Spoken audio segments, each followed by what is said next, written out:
Solomon asked God for one thing. Not wealth. Not power. Not long life. Wisdom. 1 Kings 3 verse 9. Give your servant a discerning heart. No financial request. No prayer for prosperity. Just wisdom. And God's response changed everything. 1 Kings 3 verse 13. Moreover, I will give you what you have not asked for, both wealth and honor, so that in your lifetime you will have no equal among kings. God gave Solomon wealth as a consequence of wisdom. Not as a reward for giving. Not as a result of prayer.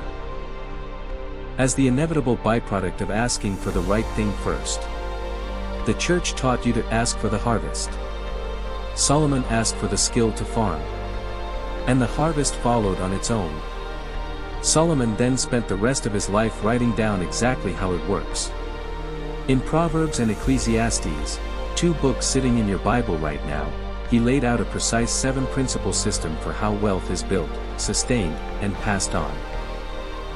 The church has been reading those books for 2,000 years without once teaching them as what they actually are. A financial manual written by the wealthiest human being who ever lived. Principle 1. Ask for wisdom before you ask for wealth. Most believers have reversed the order. They pray for the harvest while neglecting the skill. They ask God for more money while managing what they already have poorly. Solomon did not make that mistake. When God appeared and said, "Ask for anything," Solomon asked for understanding.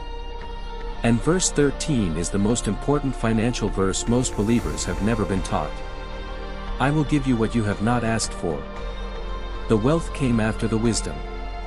Always after. Because a man with wisdom and no wealth will find wealth.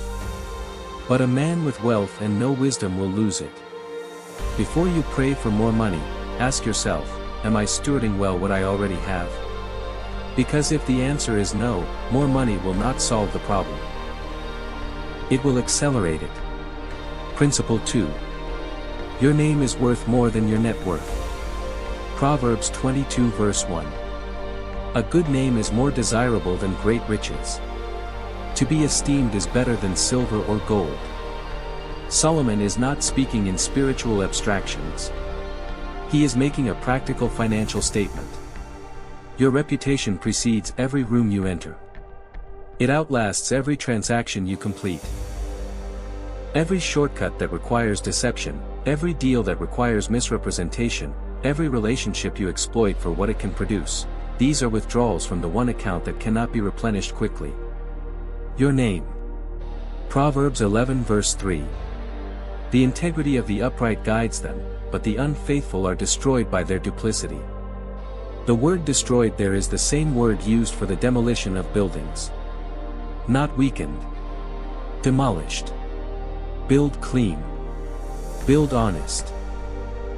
Build something your name can stand behind in 20 years. Principle 3. Know the face of what you own, or lose it to what you ignore. Proverbs 27 verses 23 to 24. Be sure you know the condition of your flocks, give careful attention to your herds, for riches do not endure forever. The Hebrew phrase is literally know the face.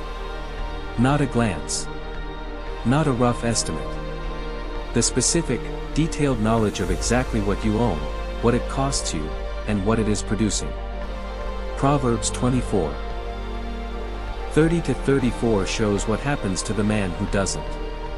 Solomon walked past the field of a man who lacked attention, not effort. The field was not destroyed by an enemy. It fell apart on its own. Thorns everywhere. Walls crumbling. And Solomon's conclusion, poverty will come on you like a thief. Neglect is not passive. It is active destruction operating on a slow schedule. When did you last sit down and look at the actual face of your finances? Because what you do not monitor, you cannot manage. And what you cannot manage, you will lose. Principle 4. Your skill level determines whose table you sit at. Proverbs 22 verse 29. Do you see someone skilled in their work? They will serve before kings. They will not serve before officials of low rank. This is not a spiritual promise. This is an economic law. Skill is the currency that buys access to higher rooms. Not prayer alone. Not faith alone. Skill. Solomon built the temple using craftsmen filled with the Spirit of God, Exodus 31. Whose qualification was not faith but craftsmanship. God does not fill empty hands with great assignments. He fills skilled hands with great assignments and then adds His Spirit to make what those hands produce extraordinary. Ecclesiastes 10 verse 10. If the axe is dull and its edge unsharpened, more strength is needed, but skill will bring success. You are working twice as hard as you need to because you have been neglecting the sharpening. Sharpen the blade. The skill is the leverage. Principle 5. Spread across 7, because you do not know what tomorrow will destroy. Ecclesiastes 11 verse 2. Invest in 7 ventures, yes, in 8. You do not know what disaster may come upon the land. This is not a lack of faith. This is wisdom applied to a world where uncertainty is real. The economy shifts. Industries collapse. Markets correct. And the person who planted in only one field has no harvest when that field fails. Look at the Proverbs 31 woman. Real estate. Agriculture. Manufacturing. International trade. For income streams in one household. And verse 18 says she saw that her trading was profitable. She checked the numbers. Ecclesiastes 11 verse 4. Whoever watches the wind will not plant, and whoever looks at the clouds will not reap. Stop waiting for the perfect moment to diversify. You do not need 7 businesses. You need more than one stream. Start where you are. One additional stream. Then another. Principle 6. Debt is not a tool, it is a master. Proverbs 22 verse 7. The rich rule over the poor, and the borrower is slave to the lender. Slave. Not inconvenienced. Not limited. Slave. Every debt you carry is a portion of your future that belongs to someone else. Every monthly payment is an obligation that existed before this month's income arrived. Proverbs 6 verses 1 to 5 compares the urgency of escaping debt to a gazelle fleeing from a hunter. Solomon is not describing a mild inconvenience. He is describing a trapped animal. And his instruction is not manage the trap carefully. It is get out. With everything you have. As fast as you can. Deuteronomy 28 describes being debt-free as a mark of God's blessing. You will lend to many nations but will borrow from none. Every debt reduces your options. And a man with reduced options cannot build the way a man with full options can. Principle 7. Build for the generation that will never know your name. Proverbs 13 verse 22. A good person leaves an inheritance for their children's children. Not children. Children's children. 2 generations forward. People who are not yet born. People who will eat from a table they did not set and sit under shade from trees they did not plant. Solomon built with this vision. The temple he constructed was not for his lifetime. The wisdom he wrote in Proverbs was not for his sons.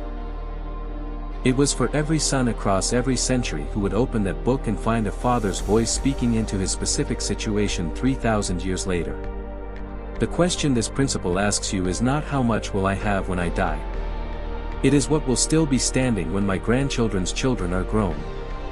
7 principles. Wisdom before wealth. Name before net worth. Know what you own. Sharpen your skill. Diversify your streams. Kill your debt. Build for generations you will never meet. Not prosperity gospel. Not name it and claim it.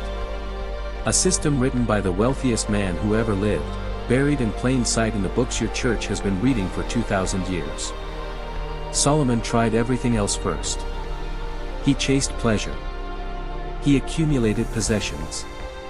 He built monuments to his own greatness. And at the end of it all, Ecclesiastes 12 verse 13. Fear God and keep his commandments, for this is the duty of all mankind. The system works. But the system was never the point. The wealth was never the destination. It was always the instrument. Start with wisdom. Everything else will follow. Bible passage.